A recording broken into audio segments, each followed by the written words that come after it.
It's wild that sort of Democrats have become the party of the status quo. There's never been a more unqualified group of clowns running a very serious enterprise. We're in this weird era where this idea that anyone can govern, anyone can run an agency, anyone can make policy. No, people need to read. Hi.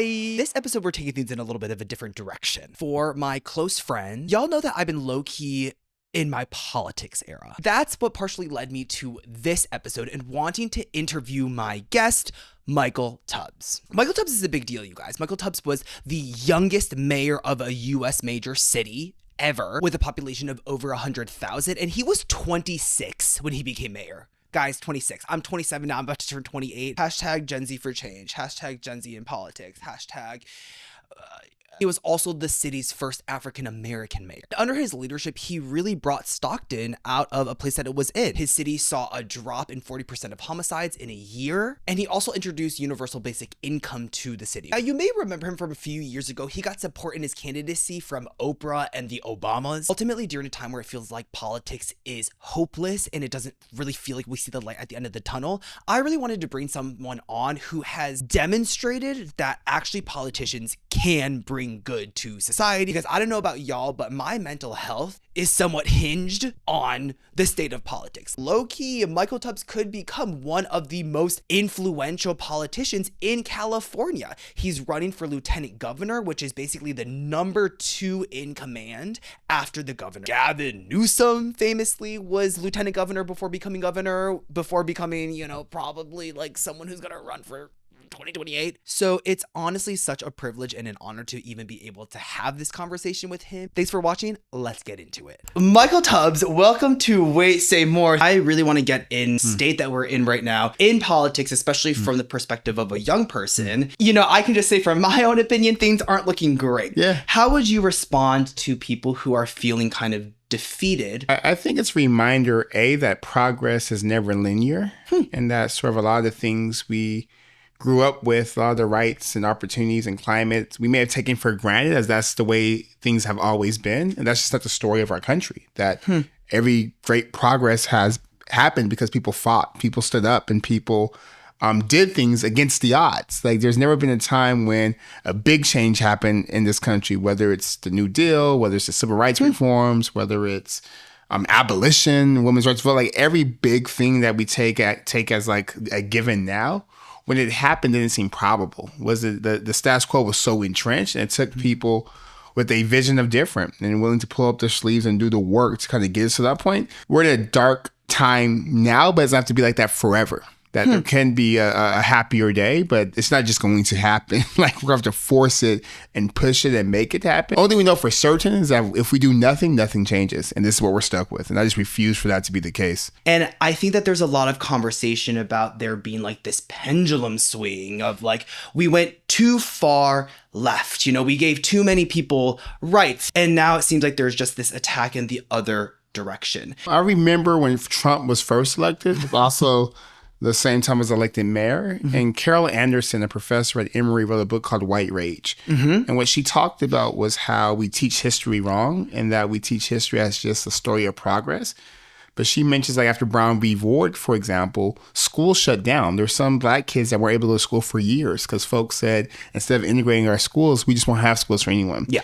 I would say from my experience, my first election was 2012, Obama's last. Wow. My first vote was 2008 for President Obama. So I also am of the generation where it just seemed like we were always going to progress and more rights and more opportunity. It was a real wake-up call to me and a reminder that, hey, these rights, these opportunities, these privileges we enjoy have to be fought for, but also as excited as some people are about rights and opportunities, there's other people who are upset about that, who view that as a threat, who don't want that to happen. And I saw that even with the work I did in Stockton, while people were excited. I was the first Black mayor, the youngest mayor ever of a major city. Huge, by the way. And I'm very excited to talk more about that. In this country's history, we didn't realize that while we were excited about that, there was a whole group of people who were upset, who were like, we don't want this to happen. This is not our vision for the future. So I say all that to say, I think in this moment, we have to just have as much conviction about sort of our vision as the other side does. And I hate to say other side, but there literally is a other side. Yes. You used the word vision, and I think that there's a lot of critique about where we are as like the Democratic Party, whether it's within California, whether it's within the nation. What is your vision for where we need to go? It could be more, progressive left or center or whatever, or it could not be.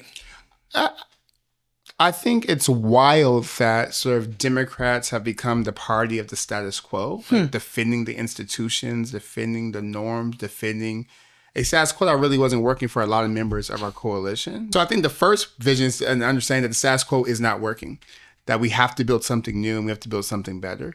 I think the second part of the vision is one of a party that fights. Yeah. That like we could be nice and want nice things, but that doesn't mean we cower. That doesn't mean we're not defensive. And then number 3, you have to be a party that knows who your people are. Like who is your base? Your base is young people, working people, people of color, women, folks that have been historically locked out of sort of the American dream. And you have to own that. Not exclusively with this base, but with this base and with other enlightened folks, we will build a country that works for everyone. We'll build an economy where one job is enough, where everyone could afford a house if they want a house.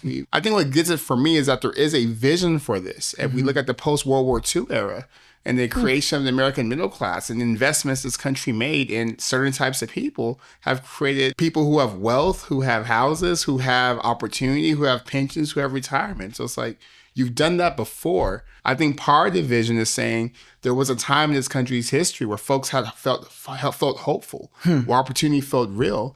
And we're saying, let's get back to that for all people this time, though, not just for certain people, for everyone who calls this country home. One tactic that, Trump and the Republican Party have gone with is this anti-DEI, post-DEI world. How did this happen? Like, how did this happen so fast? The issue isn't DEI. The issue is that we need a DEI program to begin with. Like, how uncivilized do you have to be as a country for the courts to say, actually, you can't discriminate against people. Actually, you have to give everyone a fair shot. Actually, you have to make sure everyone's able to participate. That's the problem. The world's a very messy, complicated place. People are scared. Things are moving so fast. They just offer the seduction of really easy solutions rooted in like bias and a sense of agreement that really resonates with folks. It's easier to say, the Black people or the Latino people or the Asian people or the gay people or the trans people took your spot, versus like actually for the last 50 years, we haven't made the investments necessary in a public education system that works for everyone. The Republicans do a really good job of making the cure worse than the disease. But it's like, no, the disease of racism and sexism and locking people out of opportunity, that's the problem. And we all lose in that system. At the core, we have to be really honest about this idea of meritocracy being an ideal, but not actually real in practice in this country. Like, I would love to live in a country where all the outcomes we see were based off how hard people worked and how talented they were. Yeah. And that's a clean and easy story. We don't live in that country yet. So DEI is actually getting us closer to a country that has a real meritocracy. Yeah, and from my perspective, it's ironic because a lot of the people who are advocating against DEI, maybe they're a Trump voter, perhaps they feel like they were excluded. They feel like they are not part of a meritocratic system, even though they worked really hard. So it's just like they should understand. And the best example we have was after the DEI backlash, then we saw who President Trump nominated to lead like very important things. The Department of Defense is led by a accused sexual assaulter, alcoholic, who's never managed anything with more of a $2 million budget. Yeah. And even he failed doing that. Now he's managing our defense, our biggest budget expenditure. That's crazy. The Supreme Court Justice Amy Coney Barrett, like her legal record's not extraordinary. It's like she gets in because she's part of a weird cult that believes that women are secondary to men. Robert Kennedy is running our Health and Human Services Agency. First of all, it's a big agency. Number two, this man, doesn't believe in pasteurization, doesn't believe in... And I know we're in LA, and all people have all alternative things. I get that. yeah, organic. And I'm good with that. I like my weird juices sometimes. Yep. But like, You can't make policies out of your idiosyncrasies. Like the worst, least qualified people can get the highest jobs. There's never been a more unqualified group of clowns running a very serious enterprise. These are not serious people. And now it's like they're even going after the whole idea of, oh, well, you're the most educated. That makes you the enemy. And do they still teach like 1984 in Brave New World? Because I feel like no. I swear, like if students and folks read those texts again, we'd be like, oh my gosh, we are in that anti-intellectual world where people are just saying and spouting things that are objectively not true, but repeated enough and it becomes truth. Or dismount like this anti-expert, anti-authority. It's like, yes, like experts aren't 100% right, but they're a lot more correct than people who haven't studied anything. Yes. They're a lot more correct. Because what they do is what they do. Like your mechanic, for example, may not get the car right every single time, and you might, but over the span of 50 years, the mechanic's going to know how to fix your car because they studied, because they've trained, because they're practiced. And it feels like we're in this weird era where this idea that anyone can govern, anyone can run an agency, anyone can make policy. No. People need to read. Hearing you say it that way, there is a little sliver where it's like the American dream is there, where it's like anyone can do this thing. There is something maybe exciting about that, but it's like, what does it take to do the thing? It can't just be vibes and like, desire. Like, I wanted to be in the NBA. I really did. That'd be a great life. I would love to be a singer. Have a breezy bowl like Chris Brown. Amazing. I don't have the skills to do it. Yes. I don't have the qualifications to do it. I've not put in the hours to do it. So that's the dream I have that will always be deferred. I think we have to just be more realistic. One of my mentors used to say, passion without competence is irrelevant. Like being passionate, and you should be passionate about your country. You should be passionate about politics. You should be passionate about the world you live in. And if you want to take the steps to build competence on top of that, that's fine. But the idea that like I read something or I watched some weird YouTube video and I'm an expert on a very complex issues, like, no, that's not a recipe for success. The thing that you did get the training for is to go into politics.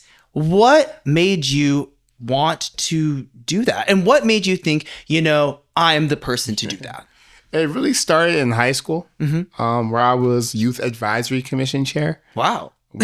It's like, I was so annoying too, I'm sure. But it was like a team. Civic engagement. Yeah, it was like a teen city council, and I was a chair. So I would go to city council meetings and talk to them about youth issues. Wow. Teen center. I remember one time I made the mayor feel bad and gave me free tickets to the State of the City address. That kid. But doing so, I recognized that everyone up there wasn't smarter than me at 16. I was like, no, that doesn't make sense. Like, I don't think everyone read. Or like, so I was just watching, like, wow, this is our government. Like, yeah, like we might need to change some of the cast of characters. Okay, so that was part of it. And then when I went to college and sort of began to learn about like policies and structural issues and how so much of what I saw growing up in Stockton with a mother who was 16 and a father in jail, the easy explanation was folks made bad choices. You need to work twice as hard and don't make bad choices and you'll be successful. And that was a partly true. That was I objectively was successful. But then when I got to college, I remember reading like books and taking classes and realizing that no, actually, a big part of the story is the environment that folks are put in, that they actually choose, that they just happen to be born into, or the ways in which our government literally created policies that created some of the problems people complained about. And that just fascinated me. I'm like, oh my gosh, if nothing else, we should just fix the problems that policy created. Then I was interning in the White House for President Obama. Hey-o. The other White House. And my job was working with mayors and councils. And I actually hated it because like, I don't want to do this. Like, I want to be doing education policy stuff. Okay. But every day I spent 12 hours researching and interviewing and sitting in meetings with mayors across the country. I remember seeing like Mayor Cory Booker at the time or Mayor Julian Castro at the time. And it was all just like, wow, these folks are actually moving things for cities and moving things for towns and able to make even bigger change sometimes than what was possible nationally. So then finally while there, one of my cousins was a victim of a homicide in Stockton. And it was really that sort of early 20s angst and anger and trying to figure out where's my place in the world? What do I do? How do I help? How do I deal with the survivor's guilt I have? Yeah. And it led me to run for city council. So then I spent 4 years on city council. Wow. And I tell people that all the time because I think there's an urge to go straight to like Congress. Yes. Go straight, and I mean, especially for like the Gen Z. yeah, and I'm like, it works for folks like AOC, but AOC is like a once in a generation talent. That's a very like for the vast majority of us, we probably want to get some stripes somewhere else first, like school board, Yes. like community college trustee. Like for me, it was city council. I spent 4 years on city council and learned how the thing worked, how to make a motion, how to Robert's rules all the things. So then when I became mayor 4 years later, the learning curve wasn't as steep. And I say that because I think oftentimes there's a desire to get to like the big thing, but shiny thing. The most important thing is start somewhere where you can learn the fundamentals, where you can make mistakes and the stakes aren't as high, where you could build relationships, when you get to learn your leadership style, when you get in the habit of having to make tough votes and make tough decisions before all the media and all the spotlight. I mean, what do you think it was looking back when you were running for city council and or mayor that people were like, yes, this is the person who I'm going to get behind? I think city council was just because the city had hit rock bottom. We had just declared bankruptcy. Wow. We had the highest per capita murder rate in this country.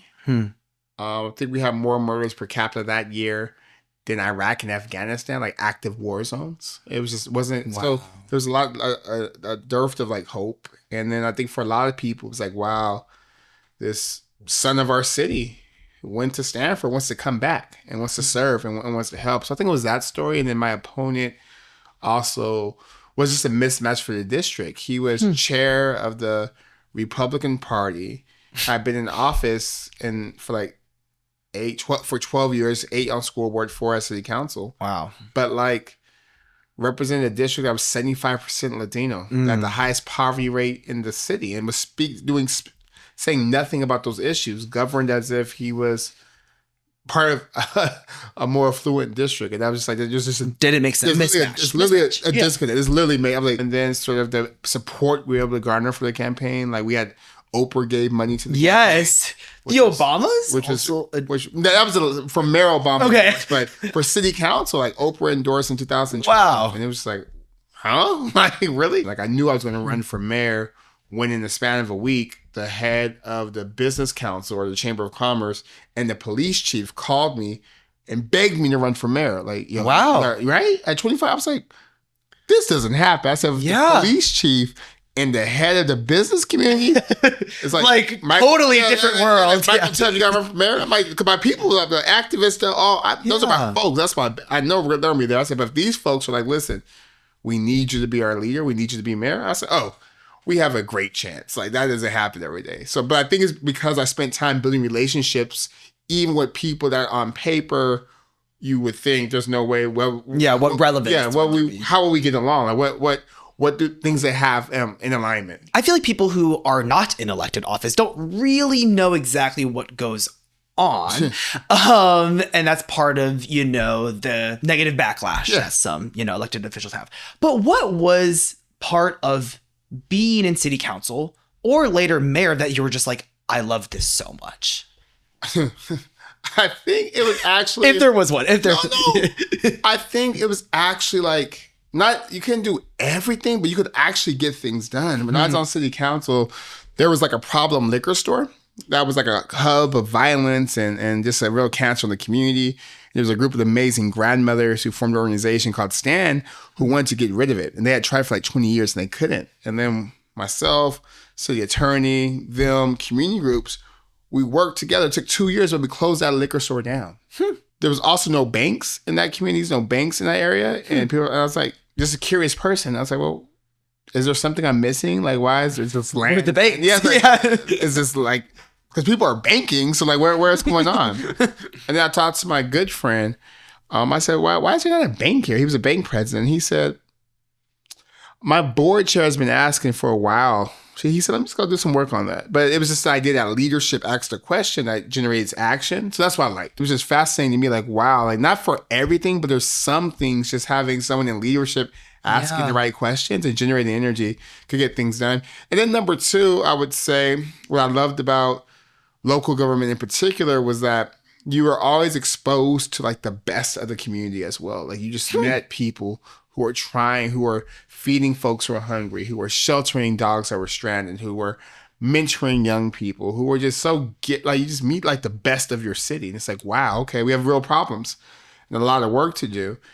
And I think what was frustrating for me was just the disconnect between sort of those people doing good work and then all the people that were elected. And I was like, we should probably switch this a little bit because the folks who are actually leading aren't in the room where we're allocating almost $1 billion a year in our city budget or determining what our strategy is going to be. It was, and that has always been part of what's driven me to be interested in government is that I just don't believe oftentimes our best leaders are the folks who are actually trying to put in practice some of the things we want to see are in office. And like a lot of folks who are in office are just in office literally to be in office, to go to chicken dinners, to have not even power, not even use it. They're like, just up there like this. Yes. I think a lot of it is people need therapy. Like I think people just want to feel affirmed and important and needed. And I think when we like go to an event or something and they like say your name, like so-and-so's here, and you have to watch like the people who get so excited, like it's disgusting. I'm like, this is so nasty.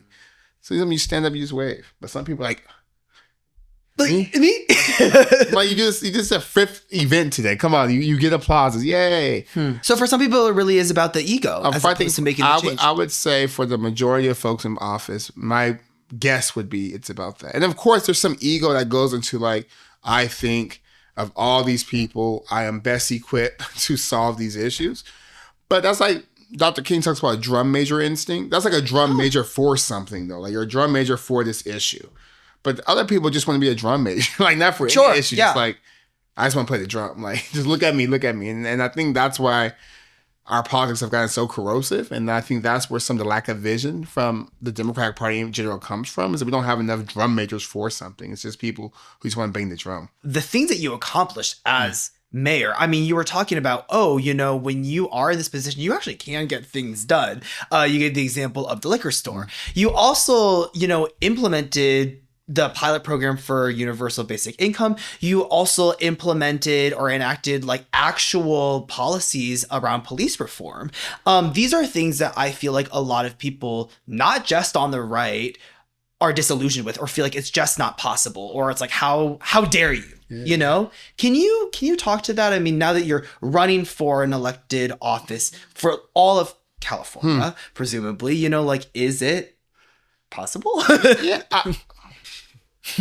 Anything is possible. Like Nelson Mandela says, it always looks impossible until it's done. But whether it's feasible and whether there's the political will to do things, those are two different questions. But I think this administration has showed us at the presidential level that anything is really possible. You can add seats to maps. You can kidnap people. You can change names of departments. It's probably not the most popular thing to say, but I'm convinced now as a 35-year-old that like, it's people who are a little bit off. Dr. King called them maladjusted, who changed the world. And your crazy just has to be more crazy than they're crazy. Like you have to just believe in your crazy more than they believe in their crazy. Because I think as humans writ large, there's a comfort with the status quo, even if we don't like it, even if it doesn't benefit us because it's safe. Humans don't do well with change. There's always backlash. So then if you're going to be an agent of change, you just have to prepare for your crazy to be a little more crazy than they're crazy and sort of push and prod and pull. So I still have to say I wouldn't be running for an office if I didn't think we actually do things and do big things and do things that matter. So going into this election for lieutenant governor, to be so for real with you, I had no idea what that was. No one does. I think a lot of young people, and maybe just people in general. No one does. Like literally no one. Like every event I go to, they're like, what do you do? Or how can you help me? Yeah. What is this all about? Well, the lieutenant governor is the only elected official whose job description deals primarily with the future. You sit on the UC, CSU, and Community College board. You sit on the State Lands Commission, the Coastal Commission. And then you also just have a huge bully pulpit. You could just pop off on a bunch of issues because you're the second most powerful elected official in the largest state. Wow. And you don't run with the governor, you run separately. So you have your own supporters, you have your own donors, you have your own platform, you have your own base. And that's why I speak so much about housing, because for me, it's a generational divide. That I read that the average age of a homeowner, first-time homeowner today is 51.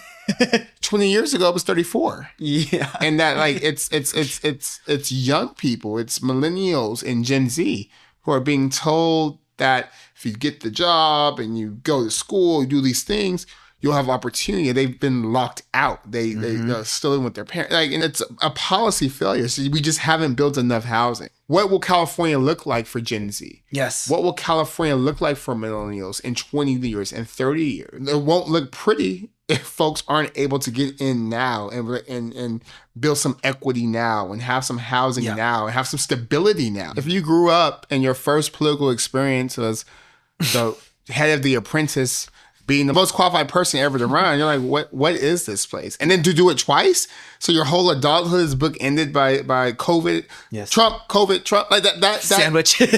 What I think is that oftentimes we practice a politics of nostalgia, but that just doesn't work anymore when the new voters coming of age in my generation. It's like, no, we are adults now. We have kids. We like what you're saying is no longer true. This is our Wait Say More wheel. This is what we do for our guests every episode at the end. And really just kind of your opportunity to just like say more, give us your take on this thing. Okay. All right, so here we go. A Gen Z voter. Maybe a Gen Z voter who is feeling like very defeated or just doesn't know what's going on. I would say that all politics are local and that we have to think about not just the president and the vice president, but roles you may never heard of, like lieutenant governor, and make sure you have folks who speak to your values, who see the problems you're experiencing, who is willing either to articulate solutions or find solutions. Because I think we also have to be realistic that there's no magic wands. Yeah. This is a complicated thing. So you also need leaders who are curious, who are going to ask questions, who are going to say, I don't have to be right, but I'm going to commit to getting it right.